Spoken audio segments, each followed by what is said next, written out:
Welcome to the Business Growth Spotlight, where we talk with business leaders from all over the world who share their expertise and insights so we can all grow together. If you're new to this podcast, welcome. So happy to have you here. I'm your host, Heidi Schalk, and the co-founder of HLH Growth Solutions, your number one strategic visibility partner. We help businesses scale their revenue through our outside the box visibility and marketing strategies, and make sure you stay to the end because we have a free gift for you.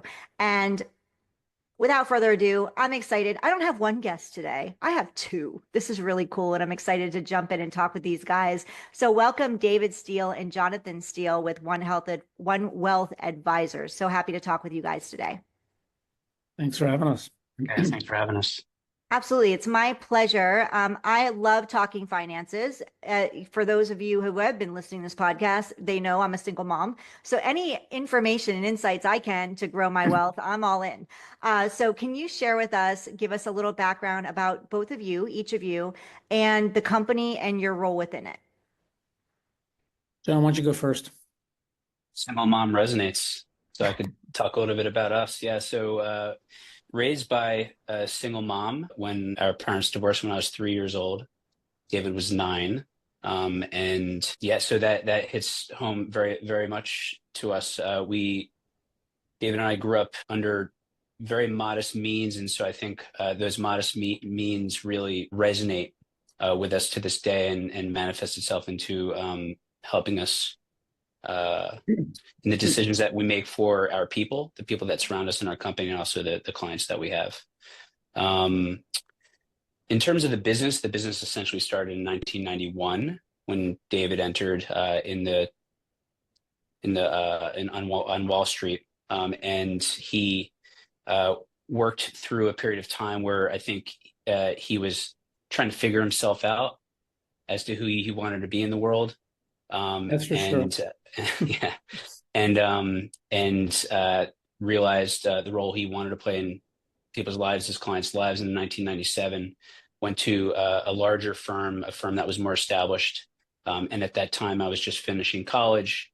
I cooked for a brief period of time around that time, and then left the restaurant industry. And I'm sure we'll circle back to that in a very interesting way towards the middle or end of the conversation. But then joined David in the financial world, and we essentially have been building the practice since 1997, ever since. Yeah, I was a stockbroker. Basically, that's what existed back in 91, right? There were not very many financial planners or fee-based fiduciary-like advisors. Didn't even know what it was. I was young, dumb, but I was a good salesman. So I was able to sell financial products and instinctively knew I wasn't really adding value to people's lives. I was more of a sort of parasite in my mind. And I knew that was wrong. And so the figuring out part was me trying to decide if there was a way to add value to people's lives in the same industry. And as it turns out, stockbroker / financial product salesperson and fiduciary like fee-based advisor, they might as well be different industries. And I began to make that transition sort of slowly before Jonathan joined me as my first hire. But Jonathan joining me, it was right around then that it really sort of crystallized who we wanted to be. And we've been, as John said, we've been building our business really one client at a time ever since. And so we're, I guess it's 34 years. We're an overnight 34-year success story. Wow. It's normally how it happens, right? It seems like take off. It looks like overnight, but they don't, realize the blood, sweat, and tears that you put into it. And I love that this is family, that you two brothers have really come together and created this, together, and you bringing John on. Can you share what inspired founding One Wealth, which you gave us a little bit, but what really inspired it, and what makes your approach to wealth management different from traditional firms? In 97, I joined Bear Stearns, which was actually, if you reflect upon Bear Stearns, everybody knows the credit crisis, people look at it not very fondly, but the truth is it was a really wonderful firm. They were very entrepreneurial, very supportive. There was a division of the company in mortgage-backed securities that ended up cratering the company. It was bad risk management, but we loved working there, and couldn't have been more supportive for what we were trying to do. And then the credit crisis hit, and Bear Stearns was bought by JP Morgan, I think for $2 a share. Stock dropped from over $100 to $2 in days. JP Morgan bought the company. I have nothing negative to say about JP Morgan as a brand or as a company. I'm a big fan of Jamie Dimon's, but as the years progressed, we really found it to be more bureaucratic and less entrepreneurial and less allowing for less creativity.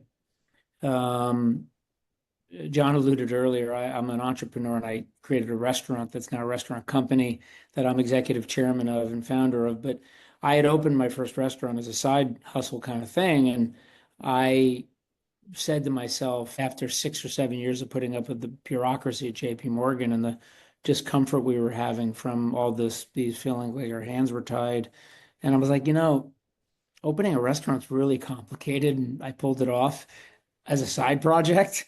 I think we could start our own financial planning company. In our industry, it's called a registered investment advisory firm. And Jonathan and I spent a good part of a year working with our partners and the team members of our team to finally reach the decision to leave JP Morgan and start our own company. And we did that. So it was really not predicated on anything other than, I think, a sense that we didn't have agency and equity in the business we were running, and we really wanted that agency and equity, and we felt empowered after my side hustle thing to do it.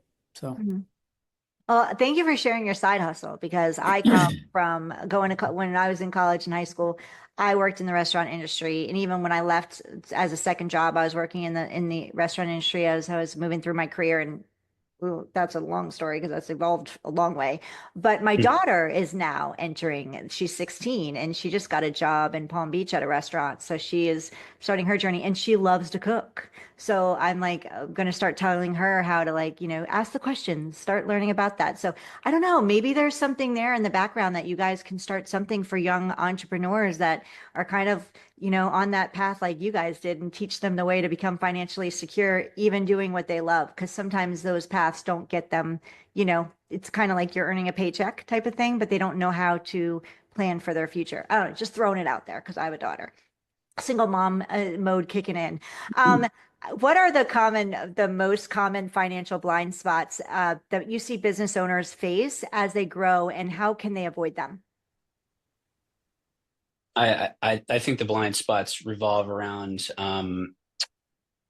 who you really want to be in the industry, or who you really want to be in your company, relative to the facts that you can't be 100% of that person for a long period of time. And so when you're starting a business, you have a vision around the role that you want to play in that company. But when you start a business, the reality is you wear many hats. And I feel there are a few success stories that I've heard of where a company's launched and the company has already found the individual roles for people. They're typically multi-hatting. And that was a learning lesson for me. I had a vision of being the investment person in the company. But at the end of the day, the operational element of the business was where I was strongest. And so I ended up gravitating towards operating the business, working with people, working with our team, career development amongst our team, and then also playing the role of investment person and financial advisor. So I think for me, the biggest blind spot, especially when you're launching a company, is the fact that you're going to have to multi-hat. You just have to accept it and play into people's strengths, and then develop talent over time so you can ultimately become kind of where David and I are now in the respective places where I think we wanted to be initially. I'll add to that. What John, I think, is saying is, when you start a business, I find it wonderful, which is, I think that one person wears 10 hats. And as the business grows, 2 people wear 5 hats each. And then the business grows more, and 3 people wear 3-ish hats each, or whatever. At JP Morgan, it was a 100-person department wearing 1 hat, meaning it's so big and scaled, there's hyper specialization, a lot less creativity, and a lot less nimbleness by nature of the the size of the ship that you're steering. And, Jonathan's our chief operating officer because he, more than anybody in the company, knew how everything worked. Literally everything worked. And he was going on an evolutionary path over the years to be a better delegator. The positive of that is he developed mastery and expertise in so many different areas. The negative is that he really wasn't necessarily in the past as able to scale himself as I think he now is. So I think that sort of speaks to the importance of understanding the requirement that to develop mastery and scale yourself, you also ultimately have to delegate out and allow somebody else to have mastery in that space, and you can manage them.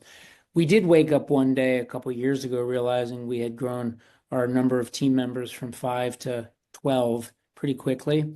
The company grew, and we woke up one day and said, do we really want to be a 100-person company someday? Do we want that?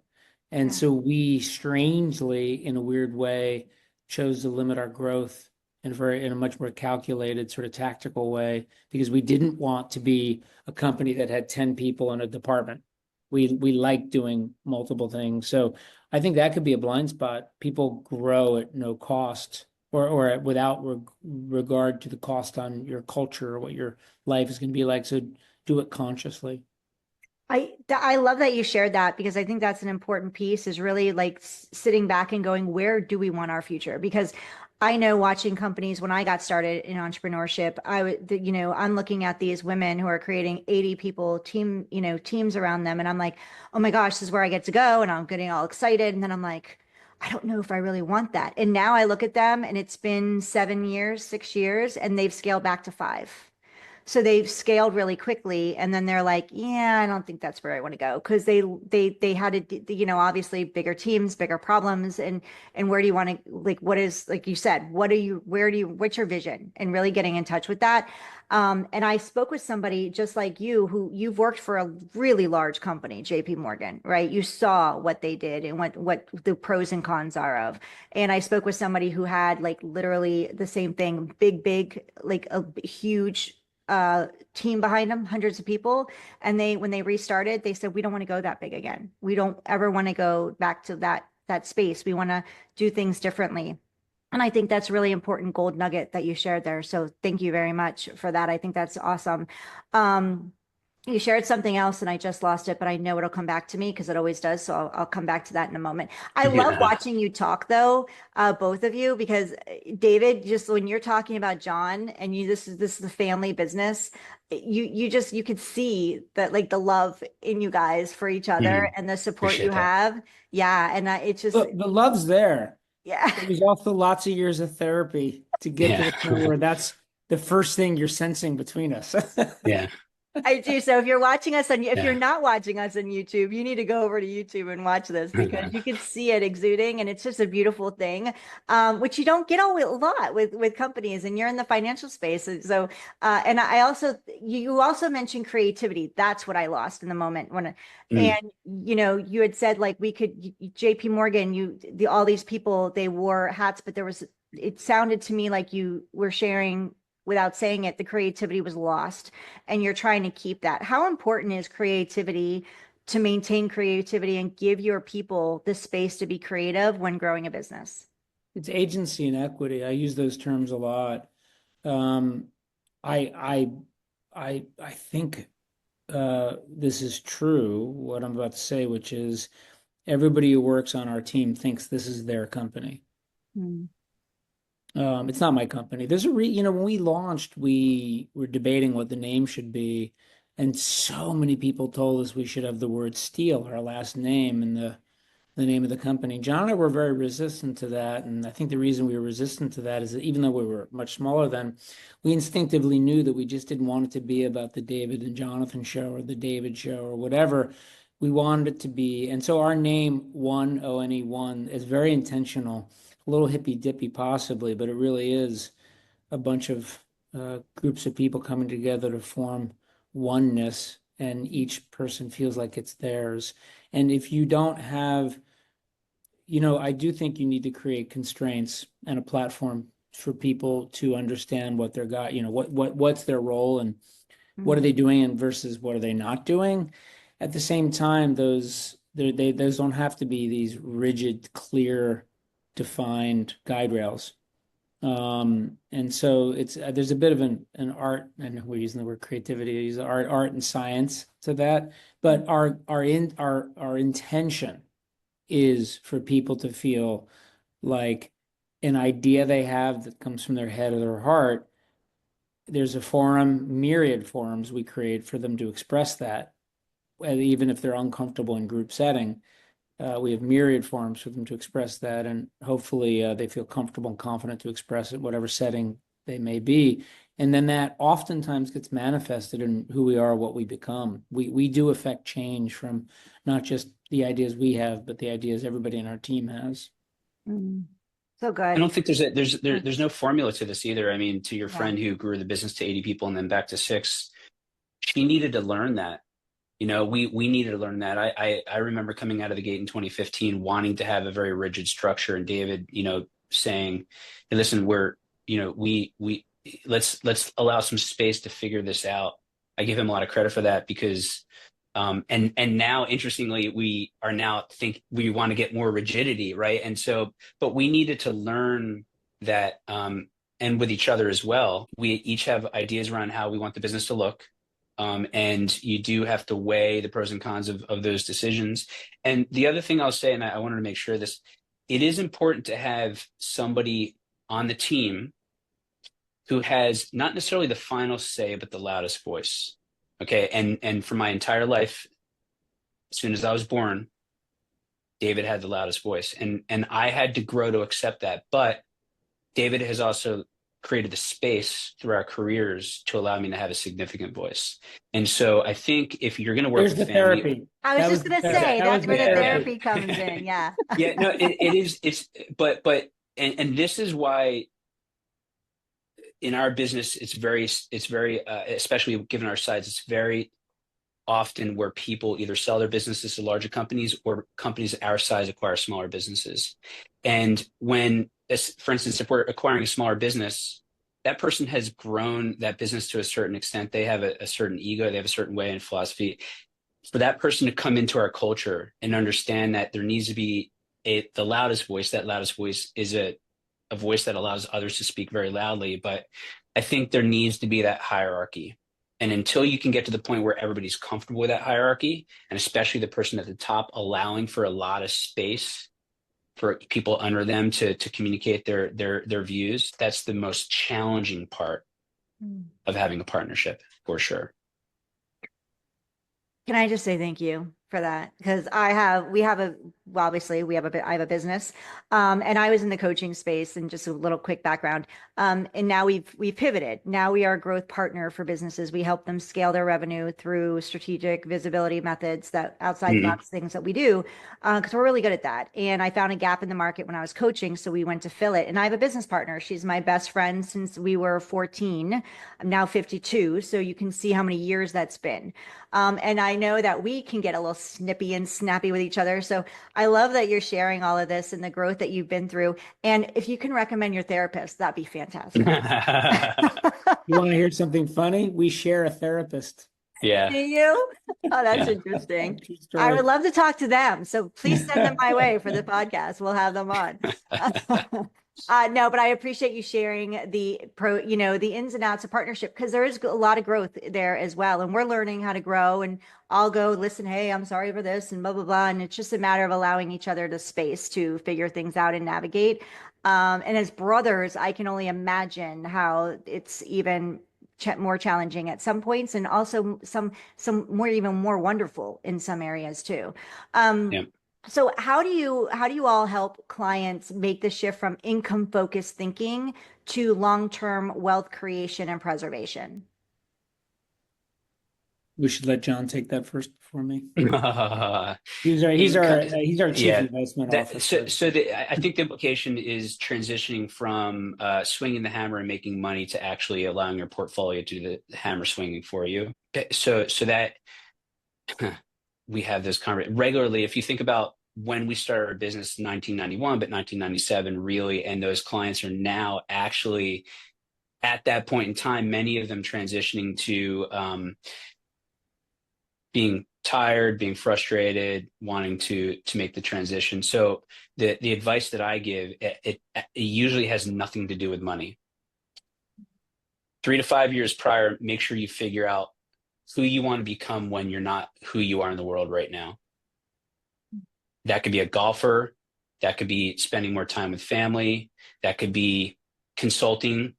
Like you transition from a business to another business, and maybe it allows you more flexibility, right? Whatever you're looking for, try to define what it is that you want, like the lifestyle that you want, flexibility, income, etc.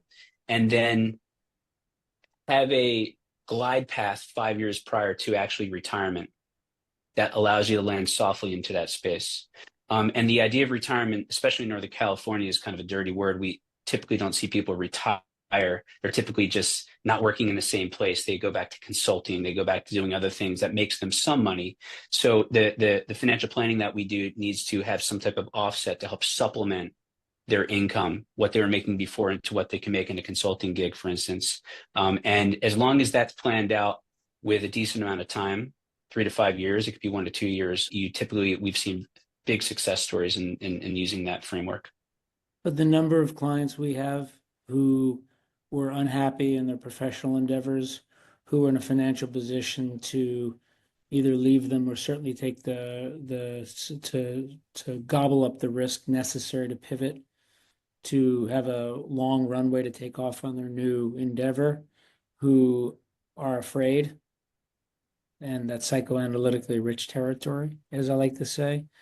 It's a real challenge. We've had an unlimited number of clients who we have had to take years to convince them they could actually afford to not be miserable anymore. Wow. Yeah, it's a lot of clients. It's hard Our to get them. hypothesis is that so much of one's subconscious identity, sense of self-worth, societal value is wrapped up in the thing that also made them wealthy. And the idea that they have this wealth, which is very abstract and over here,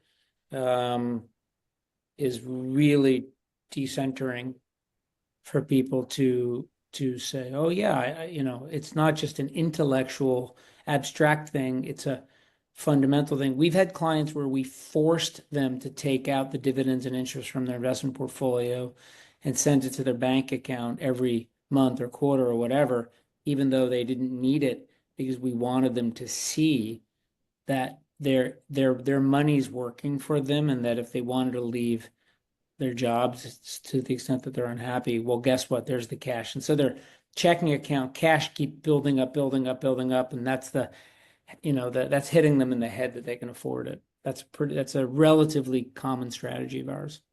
Yeah, you would think that that's what they're looking for, though, because they're hiring you so they can have that freedom to do what they want. But then they're so comfortable with being miserable that it's uncomfortable for them to leave it, right? Well, it's not. I mean, how many people go to? They don't know they're miserable, though, right? Well, Yeah. but how many Did I people say go that the to wrong way? Yeah. How many people go to therapy for many, many years because they're trying to solve a problem that I just started rewatching The Sopranos. Tony, the show is less interesting if Tony's not in therapy, I guess. But I mean, the same problems never go away, and so yeah, you'd think that the logic of you can afford this is enough, but it's really not often enough.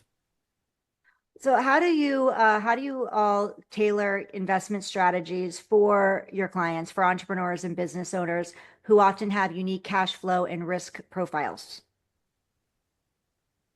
I'll let John take that also. Yeah, for entrepreneurs, their income and or money typically comes in big lumps, God willing, or not at all. And it's oftentimes, it could be very binary. So if we're managing the relationship, we are typically, in that instance, I would say recommending a more conservative portfolio to help provide a safety cushion in the event that the binary outcome doesn't happen. This also is similar to a lot of our clients who have concentrated stock in publicly traded companies, and we're oftentimes making them more conservative on the liquid investments that we do for them. And then it's the range in between for clients who have a steady income, or maybe they're further along in the capital raise and there's more of a vision as to what life could look like at the end. Maybe we can dial up the risk a bit more depending on if they need to meet their goals and objectives. But at the end of the day, we really are always looking back to the financial plan that we've built for them to help guide us as to how much risk they should be taking. We don't have any billionaire clients, and I'm not sure we ever will have any billionaire clients. Who knows? You never know.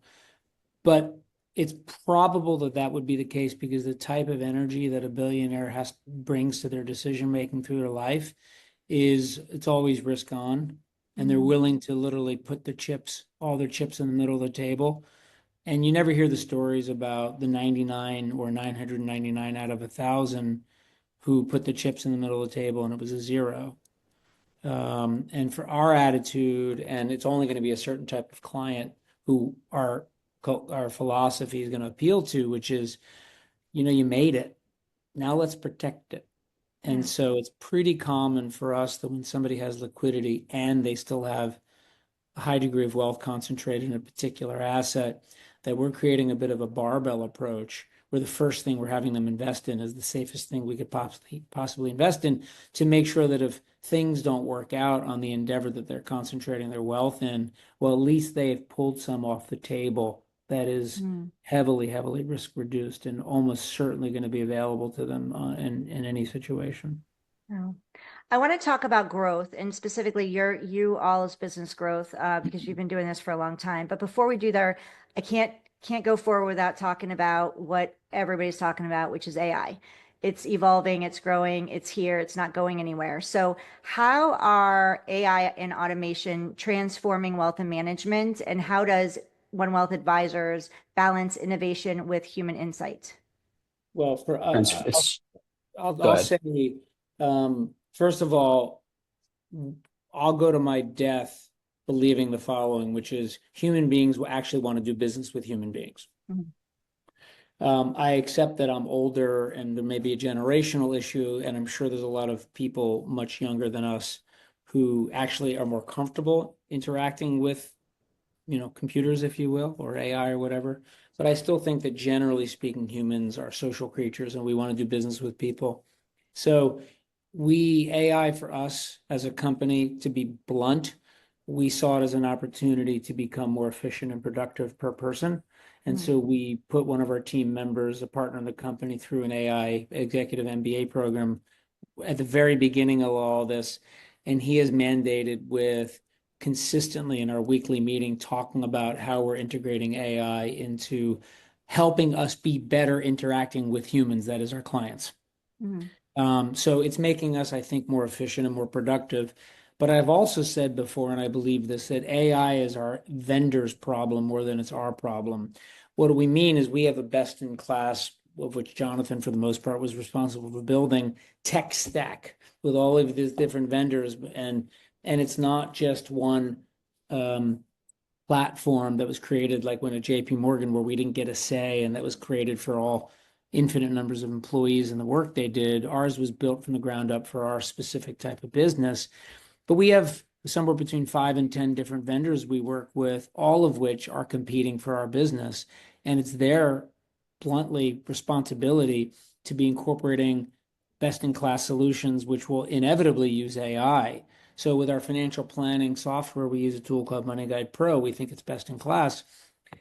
I can tell you right now that they are absolutely on a minute-by-minute basis thinking about how to incorporate AI into what they do, or we will fire them. We will no longer use that tool for financial planning projections, and we will use a competing financial planning projection tool. So I think AI is more our vendor's problem than our problem, and it is our opportunity to become more efficient and productive.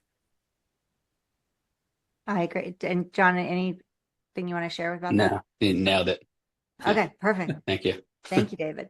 Okay, let's talk about growth. So you've been at this for a long time. So can you share what are some challenges that you have seen in the evolution and growth of your business, and how did you overcome them? I think the challenges are opportunities, honestly. You can do more business with your existing clients, or you can grow your business in other ways through different sources of potential revenue. And so the early on, in the very early days of our business, and I think this was just the nature of who we wanted to be in the world for our clients. We developed relationships with their kids. We developed relationships with their parents. And lo and behold, over time, those kids and parents become clients. Natural growth engine right there, just expanding your, for the lack of a better word, market share within the family. So as the kids age, you already know them. You've been to their bar mitzvahs or whatever it is, and they just by definition know who you are and become clients. Now they're getting married. Now they have partners. In the same way that we are helping from a financial therapy perspective, maybe their parents come closer together using the platform of money. Now we're helping the kids and their partners become closer using the platform of money. So that's doing more with our existing client base. So that's growth. That is a challenge, I would say, because it does require an extraordinary amount of work. And by the way, does not pay very well early on, right? But it solidifies a potential future growth avenue many years down the road. And the other is, and this is what we're doing right now, is identifying areas in which create anxiety or complications for clients, and maybe making that a business opportunity. So we've had, over the many years, we've referred hundreds of clients to different tax people, and have not received a penny as a result of that. We don't engage in referral fees or anything like that. So the tax business has become very challenging. Those clients have been frustrated with, many clients have been frustrated with the relationship with tax people, and many of those tax companies have closed for new business. And so now we've gone on the offense and actually are starting to build a tax practice internally.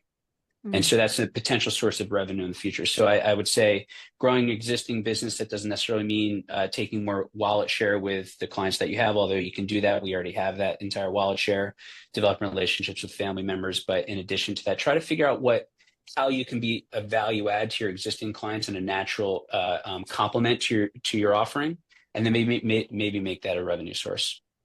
We've grown at 15 to 20% a year ever since we started this business, and we haven't picked up the phone in more than 15 years to do any business development other than what John's talking about, which is within a family, just sort of reaching out and making sure we're staying in front of other family members. I would imagine some of the listeners to this podcast there's different stages of their evolution for the businesses they're trying to grow, and I have mixed some metaphors that I use, which is Sisyphus, a nihilistic fable about a man who tries to push a boulder up a hill, and every day a boulder rolls back down to where it starts, and sort of like a Groundhog Day existential sort of nihilistic view on why bother trying kind of thing. I kind of destroy that fable a little bit for my own liking, which is when you're starting a business, you're pushing a boulder up the hill. Sometimes it feels like it rolls all the way down. Truthfully, it doesn't roll all the way down. It rolls down just a little bit. And over time, that boulder gets to the top. It eventually does get to the top. When it does, Sisyphus leans against that boulder, wipes his brow. The boulder pushes down the other end of the hill, rolls down. He looks over and sees it's a field of snow. It starts gathering snow and becomes a snowball effect. And I think that when you're building a business, I like to think the right way, it feels like you're Sisyphus. But eventually when the business gets to a critical mass, like we did 15, 16 years ago, the referrals come in. And so your sales, for us anyway, becomes service the heck out of our clients, make them feel like they can't imagine a better solution out there. And inevitably, they're going to tell their friends. And So go ahead. Effect. That's the snowball effect. So, John, did you want to say something to that? Oh, okay. I thought you were about to speak, so I didn't want to interrupt you. Thank you for sharing that story. I haven't heard of it, and I love it. Can you? I did make that up. Oh, yeah. That is my invention. Mixing fables. It's cracking me up.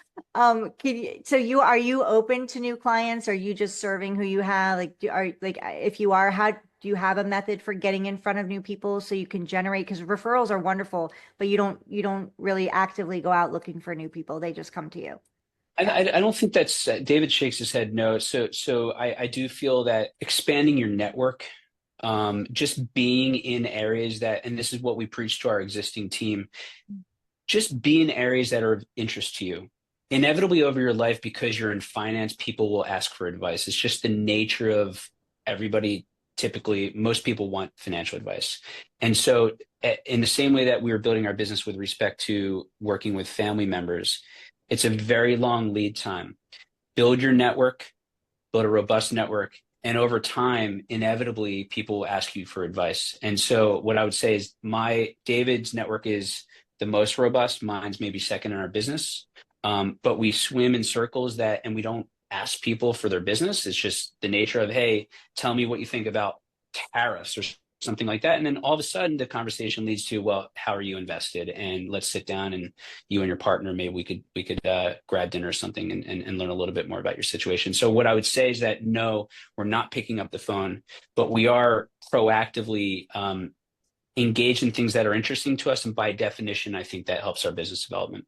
Yeah, we're taking new clients, and we've grown at 15 to 20% a year every year. Yeah. We don't want to grow at 50%. And if we were spending time doing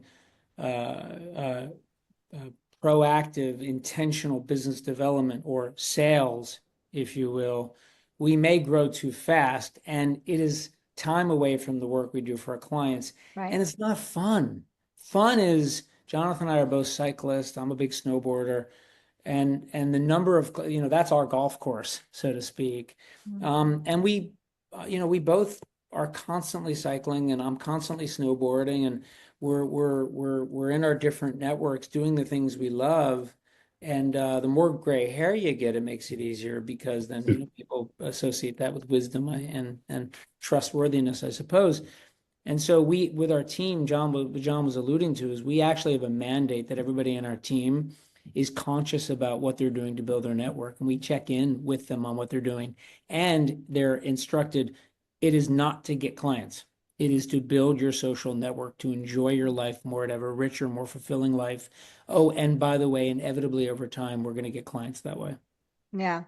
That's a big word for me. I love the F word, which is fun. It's like a big word in my life. Yeah. It's one of my, I forget what they call it in your brand, but it's part of our brand as well. Like if you're doing it, and I used to tell my clients when I was coaching, you're working your business. You're always working your business. Your business really doesn't turn off. But you got to make sure that if you're going to be here for this many hours a day doing it, then make it fun. Because you have two choices. You could be miserable or you could be having fun. There's going to be some hard times, right? It's not going to be rainbows and cupcakes all the time. But when you go in with the intention of how can we make this fun most of the time, then guess what? People are going to want to join your team. Life is going to be a little easier. Business is going to be easier. And when you look back on life, you'll get to look back with a smile. So I love that you're incorporating that into it, especially with your culture. And I've spoken with many people. This was not one of my questions for you all, but I will touch on it because you brought it up. Or you've alluded to it, is the importance of culture inside of your company. So how important is culture been in the growth of your company and in reflecting on who the clients are that you're attracting into your business? We aspire to a turnover rate in the company in terms of team members of 0.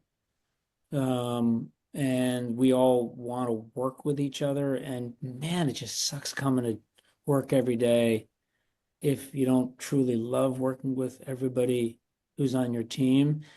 And I'm pretty sure that that's an aspect of culture as anybody would define it. We came from JP Morgan, which had a bit more of it was bigger, and they had, profit. Culture, in the financial services world is often associated with a culture of like growth and profit.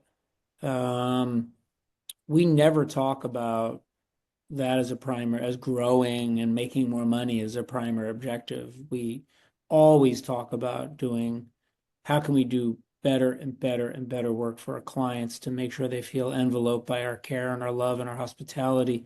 And our team members, we always talk about how they can feel the same thing.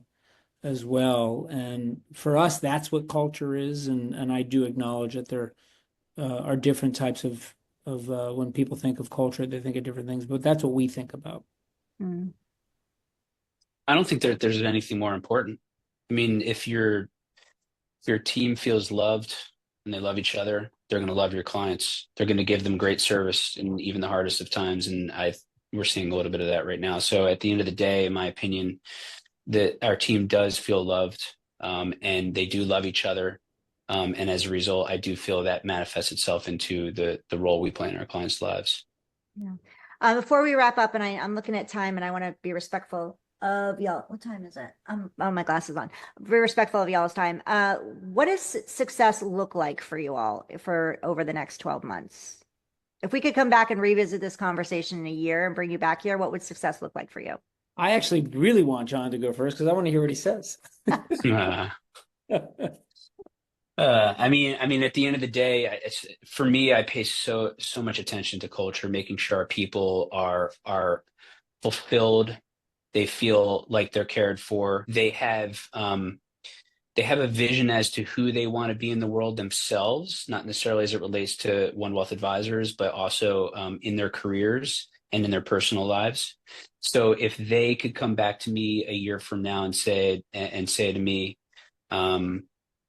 we had talked about this, something that I wanted to do in my life that is really important to me, and it is related to One Wealth or not, I don't really care. And they succeeded in that. To me, that's success.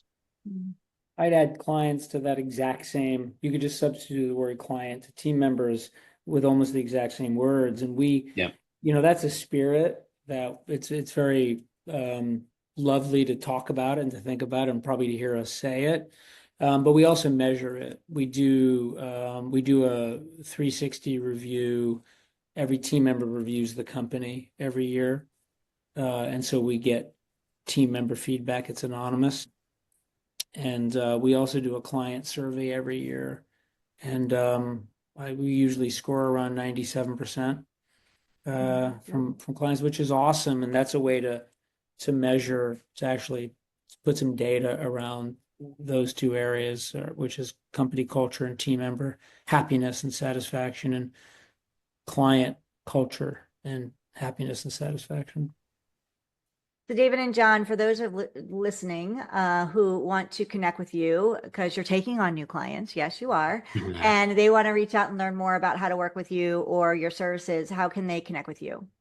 www.onewealth.net is our website. And Perfect. you could probably figure out our email addresses pretty easily. First initial, last name at onewealth.net, dsteele at onewealth.net, jsteele at onewealth.net. John's the nicer of the two of us, and everybody knows that about him. So if you want to work with a nicer person, probably email him. I'm a nice person, but John's You nice. seem like a very nice person, Dave. Yeah. Well, if you're listening, for those of you who are listening, if you're watching us on YouTube, which if you're not, you need to go to YouTube. I'm telling you, you got to go watch this one on YouTube. Go watch it on YouTube. Go check us out and go subscribe and share this episode. Share David and John with those people that you know that could use their support and their services, or at least connect with them and learn more about how they could possibly help you in setting you up for a wealthy future and to be financially stable. And if you are miserable in your job, how you can leave it and exit it in this near future.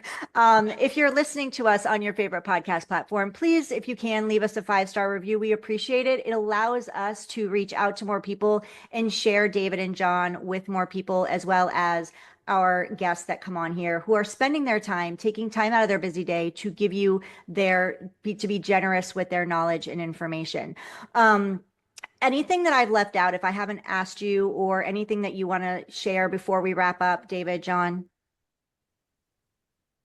Happiness, a client of ours who's a bit of John knows exactly who I'm referring to, is a bit of a mentor to John and I. He's been a client for 25 plus years. Said that happiness is when expectations are exceeded by reality. I really love that. And I think we could all probably learn from that and remind ourselves of that if we're feeling internal strife or anxiety or whatever it may be. It may be because our expectations were just a little bit unrealistic or a little bit too far of a reach. So that really in this day and age, with access to information and the movement of social media and seeing success stories and never seeing failures, people just have sometimes unrealistic expectations that often, even if they're successful, they end up feeling disappointed. I love that. I'm going to write it down. I'm going to stick it on a sticky note and read that every day. I love it. Like I surround myself with sticky notes of things that I need to, and that was so good. I've never heard that before, David. So thank you for sharing that. If you're listening, again, if you're listening to us, please make sure that you comment, reach out to David and John, connect with them. I promised you a gift at the end, and I'm going to give that to you now. If you are looking to grow your visibility and scale your business and you feel like you're doing all the things and you're just not getting in front of the people that you need to be getting in front of and creating the clients and customers that you want to be creating, then go ahead and download our Spotlight to Scale blueprint. You can go to spotlighttoscale.com/blueprint. Also, make sure you connect with David and John. Go to onewealth.net and go reach out to them, email them. We're going to have all their links on there in the show notes. So if you are driving, don't worry, we got you. And again, connect with them. If you want to figure out if you're feeling like your finances aren't where you want them to be, connect with these guys. I've spent just almost an hour with them. We went longer than I expected. This has been such an amazing conversation. Just by getting to talk with them, you can see the love, the joy, the respect they have for each other, the love, the joy, the respect they have for their team, which is going to be transferred, definitely, which I know is transferred to their clients and will be transferred to you. So John and David, thank you so much for your time today. This has been incredible. I've really enjoyed this. Thanks for having us. Great. Let's do it again sometime. I would love it. We're going to revisit this and make sure that we got your goals that you shared with us for the next 12 months. So thank you for listening to David, John, and I on the Business Growth Spotlight, and we will see you on the next episode.